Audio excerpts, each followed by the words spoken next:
Terima kasih masih bersama YPB Movie. Jadi cerita kita berlanjut dengan kemunculan mengejutkan dan gangguan dari para dewa tua, Akobel dan Kronoa ke medan perang, di mana Lucifer dan Pegito akan akhirnya memutuskan pemenang sejati di antara keduanya. Dengan Akobel ikut campur untuk membantu putranya sendiri demi tujuannya menggulingkan Zeus, sementara Kronoa akan memiliki motif yang sama sekali tidak ada yang tahu untuk saat ini. Lucifer dan Akobel terkejut dalam kepanikan total pada apa yang mereka lihat. Selama ini Lucifer bertanya-tanya bagaimana Dewi Waktu bisa duduk diam dan membiarkan Pegito benar-benar menghancurkan garis waktu untuk keuntungannya sendiri. Dan sekarang Dewi Waktu akhirnya tiba dan entah kenapa berada di sisi Pegito. Sedangkan Pegito yang tidak segera menyadari siapa ini hanya akan menatap matanya dengan bingung. Kronoa hanya menoleh dengan tenang dan menjawab, sekarang bukan waktunya untuk perkenalan. Jadi dia ingin Pegito melupakan itu untuk sekarang jika Pegito ingin menang. Kronoa di sini untuk membuat ini adil dan jujur. Jadi dia mengajak Pegito untuk melakukan ini bersamanya. Sementara itu, Akobel hanya akan melanjutkan amarahnya pada pandangan ke Kronoa. Akobel mengingatkan apakah Kronoa tahu apa yang baru saja dilakukannya. Dia tidak percaya padanya karena sudah tahu rencananya. Bagi Akobel, satu dewa tua yang tiba dengan cepat tanpa terdeteksi oleh Zeus adalah satu hal. Tapi jika dua yang tiba di multiverse yang sama, maka mereka berdua akan tamat karena ini. Tapi anehnya, Kronoa yang tersenyum dan tidak terganggu hanya menjawab, kekuatan mereka semua sudah terdeteksi oleh Zeus. Kronoa menyebut Akobel sebagai pria bodoh yang tidak mengerti. Kronoa ingatkan mungkin Akobel akan menipu beberapa orang ketika Akobel hanya mengirim sedikit energi pada Lucifer yang disebut putra ini. Tapi saat Akobel datang ke sini, setiap dewa tua bisa tahu kedatangan Akobel dan Kronoa juga. Memang yang pertama bereaksi tidak percaya adalah adik laki-laki Akobel sendiri, yaitu Kastil, yang meskipun mengamati untuk sementara waktu tidak pernah sedetik pun menyadari keterlibatan Akobel yang melanggar aturan.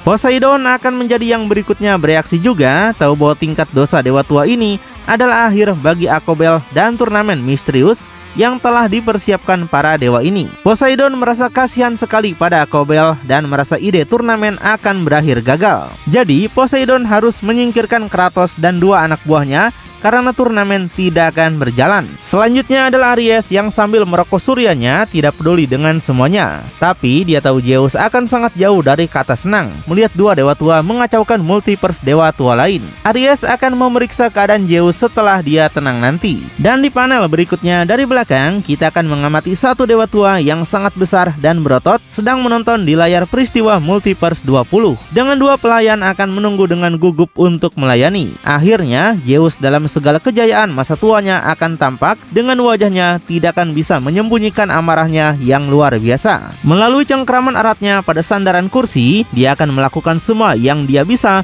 untuk mengendalikan dirinya. Dengan batu dan puing-puing dari belakang akan berguncang dan naik di sekelilingnya. Kemarahan itu akhirnya akan mulai meledak keluar saat retakan akan terbentuk di seluruh tanah. Dan melalui pondasi kamarnya yang sangat mengejutkan, pelayan khususnya akan bertanya apakah semuanya baik-baik saja. Hingga akhirnya Zeus tidak akan bisa menahannya lagi. Dia berteriak dalam kemarahan dengan auranya sekarang dilepaskan bahkan saat duduk. Dan sayangnya pelayannya akan menjadi yang pertama menderita dalam mengalami ini. Dua pelayan yang tidak bersalah akan mengalami kejutan dalam hidup mereka. Tersesat dalam cahaya dan akhirnya setelah ledakan besar dari kemarahan Zeus saja, kedua pelayan akan lenyap. Zeus benar-benar marah pada Akobel dan Kronoa hingga dia mulai menyadari pemberontakan para dewa tua pada posisinya. Tapi saat reaksi berlebihan ini terjadi, di suatu tempat dua dewa tua lainnya masih terlibat dalam pertempuran dengan dua murid mereka yang tidak tahu apa-apa. Akobel bisa merasakan energi Zeus bahkan dari jarak ini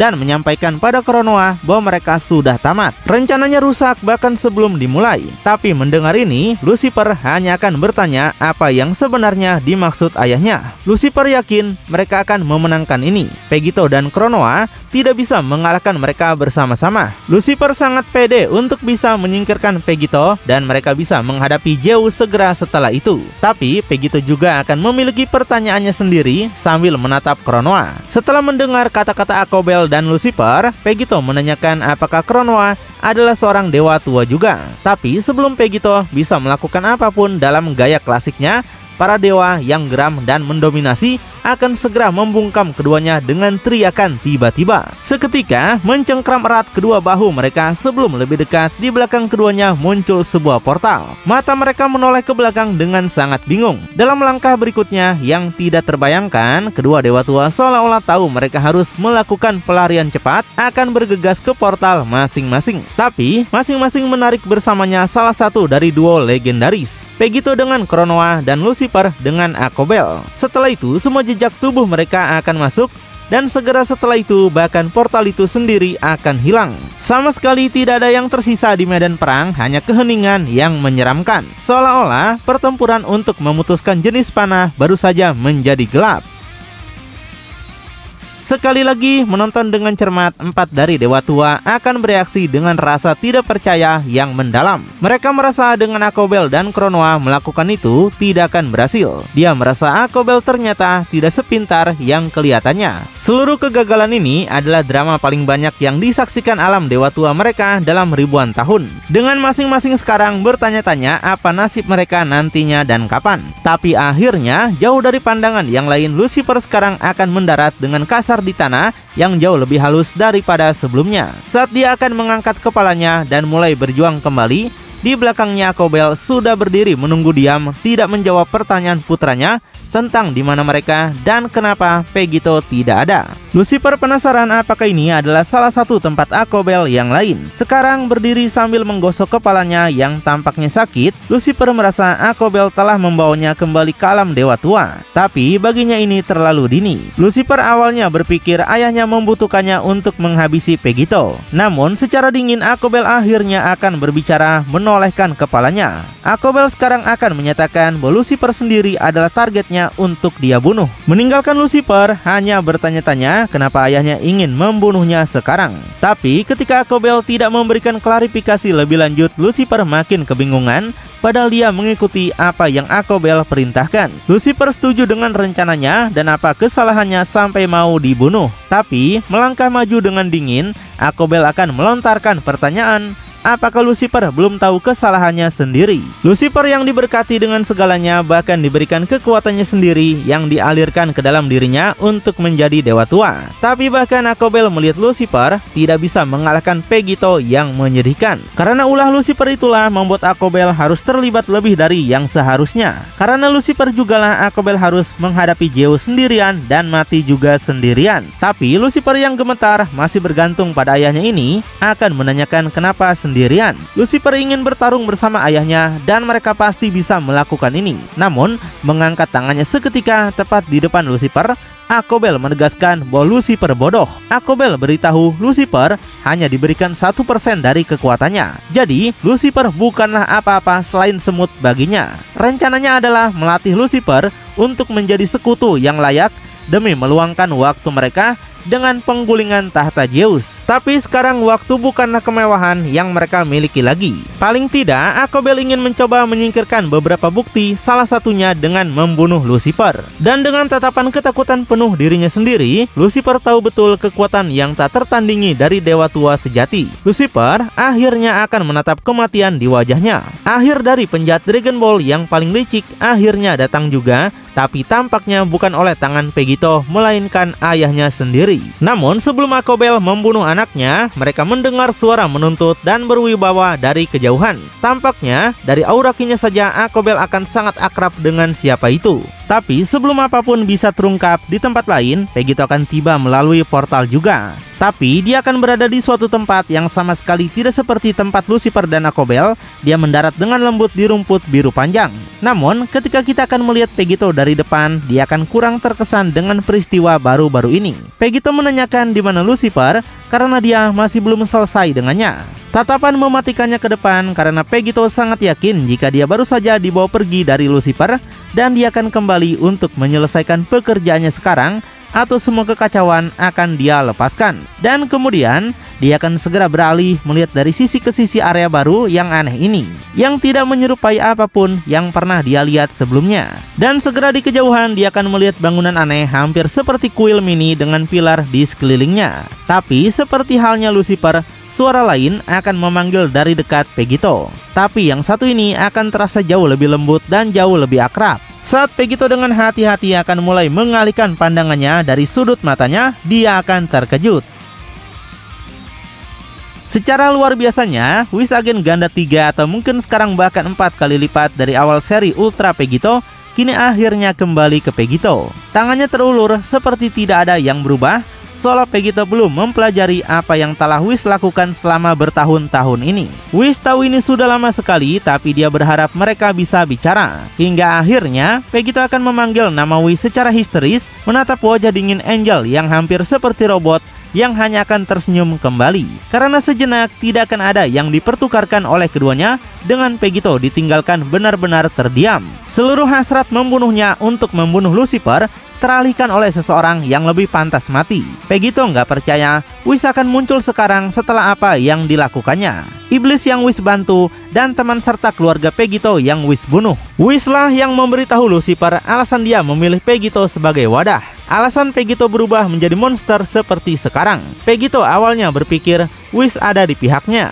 Whis dulu adalah alasan Pegito bisa bebas. Jika seperti ini, kenapa Whis membantunya hanya untuk membuat hidupnya 100 kali lebih buruk? Untuk pertama kalinya dalam waktu yang lama, Pegito akan tampak rapuh. Bukan secara fisik, tapi secara mental dan emosional. Seluruh tubuhnya membungkuk dan gemetar karena sekarang dipaksa dengan melihat Whis. Dia akan dikuasai oleh semua yang telah dia lihat, tapi didorong ke samping untuk melarikan diri dari alam iblis dan tentu saja mengalahkan Lucifer. Dan pada awalnya, Whis hanya bisa menghela napas panjang sebelum akhirnya menjawab bahwa dia nggak menyangka Pegito sudah mengetahuinya. Tapi Whis beritahukan apa yang telah dia lakukan semuanya pada akhirnya untuk Pegito. Bagi Whis, Pegito adalah spesial dan bukan kebetulan Pegito sendiri yang bertahan dari segalanya sampai sekarang. Yang bisa Whis katakan adalah Pegito tidak hanya berterima kasih padanya, tapi juga pada Kronoa. Rencananya untuk Pegito adalah mutlak dan tertulis dalam waktu. Tapi seolah-olah penjelasan apapun tidak akan cukup, secara khususnya ucapan Whis akan segera memicu kemarahan Pegito.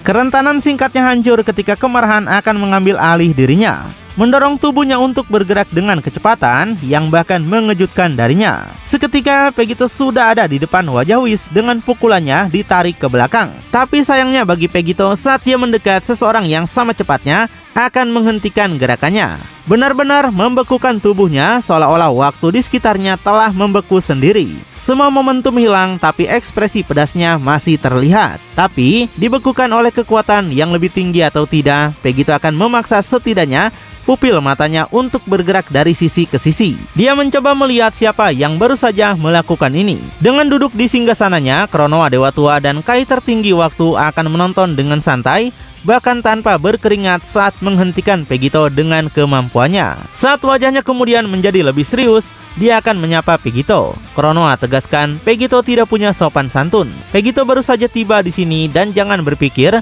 bisa membunuh salah satu murid kesayangannya saat dia ada. Terkejut mendengar kata murid, Pegito akan menoleh kembali ke Whis dan berteriak. Pegito nggak menyangka kalau Whis ternyata bekerja sama dengan nenek sihir ini. Whis hanya akan menatap ke tanah dan tanpa menjawab Pegito. Dia hanya akan berpikir dalam hati bahwa dia adalah seseorang yang mengerti apa yang terbaik untuk semua orang. Setelah itu, Whis akan menghilang dari pandangan Pegito dan muncul di sisi Kronoa seperti anjing peliharaannya yang setia. Tapi saat satu kejutan yang terungkap akan lenyap, yang baru akan meletakkan tangannya pada Pegito dan seketika membatalkan efek dari pembekuan waktu Kronoa. Kakinya segera mendarat di rumput saat Pegito akan merasakan energinya. Pegito merasakan dia tahu siapa ini, tapi ini tidak mungkin. Saat berbalik untuk kejutan lain, hit si pembunuh bayaran yang tetap tersembunyi cukup lama akhirnya akan menunjukkan dirinya. Dan dengan dirinya yang tenang seperti biasa, Hit akan menatap Pegito dan berkata, apakah Pegito sedang melihat hantu? Bagi Hit ini seharusnya tidak mengejutkan Pegito, karena dari mana lagi dia belajar kemampuan lompatan waktu selain dari Kronoa. Tapi Pegito tidak akan tahu apa-apa dari jawaban ini, sampai Hit mengingatkan saat Pegito memberinya cincin waktu, Pegito menyuruhnya untuk mengambilnya dan belajar bagaimana menggunakan cincin waktu sebaik mungkin dan kembali pada Pegito dengan segudang teknik. Hit tidak pernah menunjukkan apapun pada Pegito pada akhirnya karena Hit memberikan cincin itu lagi kembali pada Pegito sebelum pertempuran Pegito dengan Daishinkan dulu. Tapi Hit mempelajari kemampuan lompatan waktu dari Kronoa. Selain itu, Hit beritahukan Pegito berutang banyak pada Kronoa Dan hal yang sama bisa dikatakan untuknya juga. Whis adalah satu-satunya angel yang pernah Pegito temui dengan kemampuan untuk memutar balikan waktu dan memajukannya. Bahkan kelahiran putri Pegito yaitu Bula adalah karena manipulasi waktunya. Karena itu Pegito berutang banyak pada Kronoa, jadi dia minta Pegito untuk diam dan mendengarkan saja. Tapi semua ini tidak akan didengar oleh Pegito karena dia akan segera berteriak ke udara dengan amarah saat Whis mulai berbicara. Dalam kemarahan tertinggi saat mata merahnya entah bagaimana akan menjadi lebih merah darah. Pegito nggak terima Whis berani menyebut putrinya seolah-olah dia belum mati sekarang. Pegito merasakan apa yang tersisa di bumi. Saat dia kembali ke sini, nasib mereka sudah tersegel begitu pertahanan bumi pergi untuk membela sisa semestanya. Para G-Factor sudah Whis bunuh sehingga tidak ada lagi yang melindungi bumi. Kronoa melihat semua yang bisa dipikirkan Pegito hanyalah kekerasan. Jika begitu, Kronoa tidak akan menghentikan Pegito dan malah menyuruhnya untuk melawan Whis. Saat keduanya mendengar ini, yang paling terkejut adalah Whis. Jika Kronoa serius, artinya Kronoa mungkin baru saja memerintahkan Whis untuk mati di tangan Pegito. Tapi Kronoa yang tahu Whis sangat ketakutan pada kekuatan Pegito memintanya untuk jangan gentar seperti itu. Kronoa memang akan meminta Whis bertarung, tapi dengan sedikit energi Kronoa yang akan dia berikan pada Whis. Whis yang mengerti akan setuju dengan tawaran Kronoa. Tanpa tanda-tanda ketakutan atau kekhawatiran lagi, Whis hanya akan menutup matanya. Kalau begitu Whis tegaskan dia tidak harus bersikap lembut pada Pegito. Sesaat kemudian Whis akan membenturkan ujung tongkatnya ke tanah seolah membunyikan lonceng. Dan dalam pemandangan langka, Whis akan melenturkan tubuhnya yang kurus dan seketika akan mengalirkan aura biru yang kuat di seluruh tubuhnya. Tapi perubahan terbesar akan menunjukkan dirinya. Whis menyuruh Pegito untuk mengeluarkan amarahnya dan buat dia menebus dosa-dosanya. Whis menunjukkan dua mata baru berwarna biru, tapi dengan apa yang terlihat seperti simbol angka 8 atau jam pasir sekarang tertanam di dalamnya. Dipinjamkan kekuatan oleh Kronoa sendiri, Whis sekarang akan lebih kuat daripada angel manapun yang pernah ada sebelumnya. Bahkan sekarang Whis sudah melampaui kekuatan Daishinkan sendiri. Sudah Pegito duga, tidak ada satu dewa maupun angel yang bisa dia percaya. Pegito akan membuat ini sakit dan akan membuatnya menjelaskan dengan setiap napas terakhirnya kenapa Whis melakukan ini. Dengan sekarang mempersiapkan dirinya sendiri, kemarahannya akan terlihat dan tidak gentar sedikit pun oleh kekuatan Dewa Tua Whis. Pegito akan melejitkan energinya sendiri dengan kilatan petir hitam yang meledak akan muncul di mana-mana. Dan beberapa saat kemudian, Pegito akan melesat dengan kecepatan tinggi. Whis akui Pegito telah berkembang begitu pesat. Saat hampir seketika, petir hitam yang sama sekarang akan berada tepat di dekat Whis saat mata barunya akan mendeteksi keberadaannya secara insting. Tapi saat Pegito melepaskan pukulannya, Whis dengan kecepatan dan pertahanan yang tidak terduga akan siap untuk memblokir dengan hanya tongkatnya. Manik di bagian atas mampu menahan semua kekuatan Pegito tanpa sedikit pun retakan yang muncul. Pegito akan menjadi yang pertama bereaksi dalam merasa tidak percaya melihat Whis dari semua orang membuat serangannya terlihat seperti tidak ada gunanya. Tapi Pegito tidak akan menjadi satu-satunya yang terkejut karena Whis juga dengan mata terbelalak nyaris tidak bisa mempercayai kemampuannya sendiri. Gak pernah Whis bayangkan sedikit kekuatan Kronoa bisa membuatnya jadi sekuat ini. Kronoa merasa ini seperti dia melawan dirinya sendiri. Kronoa menoleh pada Hit dan memintanya melihat bahwa ini adalah kekuatan yang menanti Hit ketika dia siap. Jika turnamen itu berlanjut, Hit akan menemukan kemampuan yang luar biasa. Sebagai tanggapan, Hit pada akhirnya tidak akan mengatakan apapun, seolah dalam pemikiran mendalam atau peringatan atas saran tersebut. Sementara itu, Pegito yang masih belum menyerah akan melompat lurus ke belakang. Abis itu dia melesat kembali ke depan dengan kecepatan lebih dari sebelumnya. Tapi hasilnya akan hampir identik dengan pukulan menyamping lainnya yang di tepi seketika dari ayunan tongkat Whis ke arah yang berlawanan. Pegito tegaskan dia nggak peduli apa yang Kronoa berikan padanya, karena dia akan tetap membuat Whis membayar. Dan sayangnya, sementara Whis akan benar-benar tetap berdiri di tempat yang sama, pukulan ketiga dan tendangan memutar tidak akan berpengaruh padanya juga. Tapi seperti binatang buas, Pegito dalam kemarahannya akan terus memukul dan menendang tanpa henti. Sementara secara mudah Whis akan memblokir dan menepi secara bersamaan dengan kecepatan sempurna. Taktik Pegito berikutnya adalah melompat mundur dengan mengumpulkan di telapak tangannya serangan energi yang tampak benar-benar luar biasa. Dengan setiap detik yang berlalu membuatnya semakin kuat, sampai akhirnya dia menembakkannya langsung ke arah Whis pada jarak yang sangat dekat. Tapi akhirnya menggunakan mata khusus terkait waktu miliknya,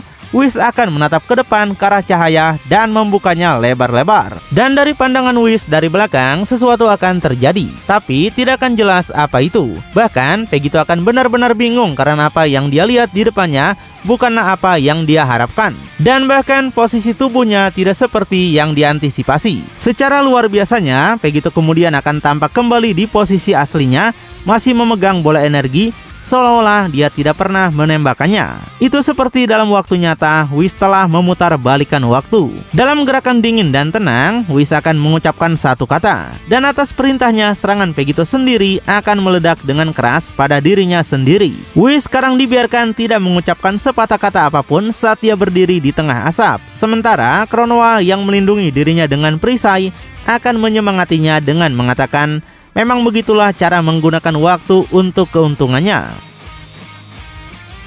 Pegito yang sekarang muncul melalui asap akan tampak sangat rusak. Bernapas berat dengan tangan dan lututnya sekarang berjuang untuk bangkit kembali. Tapi saat dia bangkit, dia akan menunjukkan 4 cincin waktunya. Pegito tegaskan jika mereka bisa memainkan permainan itu, dia ingin melihat apa yang bisa dia lakukan dengan cincin waktunya sendiri. Pegito akan mengubah seluruh tempat ini menjadi kekacauan jika harus. Saat kehilangan akal sehatnya, tidak peduli konsekuensi apa yang bisa terjadi, Pegito akan mengangkat tangannya yang dilengkapi cincin waktu ke udara. Saat pusaran misterius energi menghasilkan portal waktu akan melesat kemana-mana. Tapi tiba-tiba semuanya akan berhenti ketika sebuah tangan bayangan hitam akan mencengkram pergelangan tangan Pegito untuk mengakhiri segalanya. Dan ini tidak akan menjadi satu-satunya tempat di mana figur-figur bayangan ini akan muncul. Karena kembali bersama Akobel dan Lucifer, akhirnya dia akan berbalik untuk melihat siapa sebenarnya suara itu, yang mengatakan kepadanya bahwa Lucifer bukan miliknya untuk dibunuh. Saat kita akan melihat ke belakang figur itu